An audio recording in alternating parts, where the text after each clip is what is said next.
Pois é, e os pedidos da pausa humanitária, em Gaza que estão crescendo. Tanto que o secretário de Relações Exteriores do Reino Unido vai se reunir hoje com um representante dos Emirados Árabes em uma tentativa de aumentar a entrada de ajuda no território. Então a gente tem dois movimentos bem importantes, Priscila Asbeck? Essa reunião que você vem contar pra gente, além da reunião do Conselho de Segurança da ONU. Todo mundo ali reunido na tentativa de diminuir a dor dos seres humanos.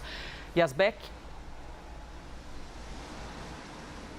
Exatamente, Elisa. Então a gente vem noticiando o que chega da faixa de Gaza, mais pessoas mortas, civis mortos, e a comunidade internacional vai se manifestando e mudando o tom, também cobrando que a ajuda humanitária chegue à população palestina e também que uma trégua humanitária seja colocada. Inclusive, isso vai ser discutido no Conselho de Segurança da ONU, na reunião que está prevista para hoje à tarde, e também nessas reuniões que os países acabam fazendo de forma bilateral. Inclusive, essa reunião que você mencionou do secretário britânico que está nos Emirados Árabes Unidos, ele deu uma entrevista mais cedo e ele disse o seguinte, que o Reino Unido está trabalhando extensivamente com os egípcios, com os israelenses e outros para tentar fazer uma pausa humanitária. Ele falou que é uma pausa temporária, já que Israel e seus aliados não querem falar sobre cessar-fogo, que seria uma interrupção por completo da guerra. Nesse momento, Israel acredita que isso poderia dar vantagens futuramente para o Hamas fazer uma contraofensiva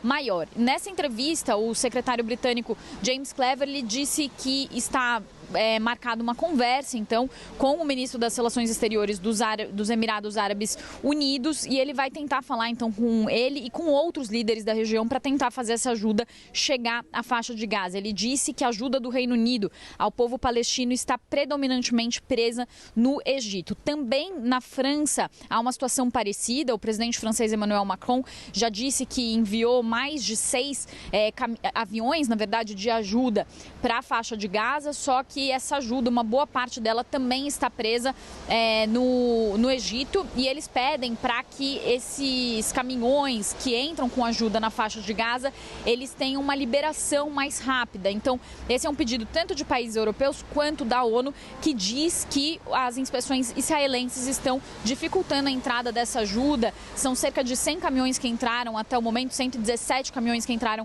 até o momento na faixa de Gaza. Acho que hoje já entraram mais alguns, a gente vai falar sobre isso daqui a pouco, mas antes da guerra era um volume de 500 caminhões por dia, então o que esses líderes dizem é que é um volume muito aquém do que seria necessário. E ontem, Elisa, o primeiro-ministro britânico Rishi Sunak e o presidente francês Emmanuel Macron conversaram. Nessa conversa, eles também falaram da importância de chegar essa ajuda humanitária para a população da faixa de Gaza, mostrando, então, dois países que têm uma população importante muçulmana e judaica, que no começo condenaram veementemente o Hamas. São dois países que agora estão, de certa forma, mudando o tom e fazendo uma cobrança mais dura também de Israel por conta dessas questões humanitárias. Volto com você. Cília Asbeck, sobre todos esses assuntos e as complexidades do conflito, a gente conversa agora com o especialista em relações internacionais, Urian Fancelli. Professor, muito obrigada mais uma vez por conversar com a gente. Você sempre ali disposto a nos ajudar a ampliar o nosso ângulo de visão, compreender ainda mais esse conflito. Ele que é mestre pelas universidades de Groningen, na Holanda, e Estrasburgo, na França. Bem-vindo mais uma vez. Obrigado, Elisa. Bom dia, prazer estar aqui com você. Prazer é sempre nosso. Priscila Asbeck falando sobre essa pressão do Reino Unido e França pela necessidade urgente de uma ajuda humanitária em Gaza. Isso seria uma mudança de tom com Israel? Assim, de que maneira isso acaba na vida prática, pegando para o governo israelense? Bom, Elisa, vai depender muito do que os principais apoiadores de Israel, e quando eu digo os principais apoiadores, estou falando de um só, Estados Unidos. Qual é a pressão que eles vão fazer em relação a isso?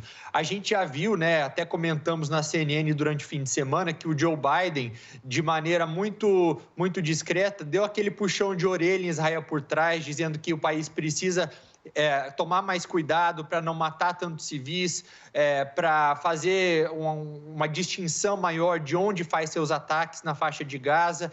E acontece que a comunidade internacional, os demais países, países da União Europeia, outras grandes democracias, também estão vendo aí uma mudança das suas próprias populações para pressionar para que isso aconteça. Então, vai haver aí essa reunião do Conselho de Segurança da ONU, chamada pelos Emirados Árabes Unidos, que foi o primeiro país do Golfo a estabelecer relações com Israel, para pedir uma pausa humanitária, né? Que, diferentemente de um cessar-fogo, pode durar menos tempo e simplesmente tem o objetivo de permitir que a ajuda humanitária entre e chegue até os civis.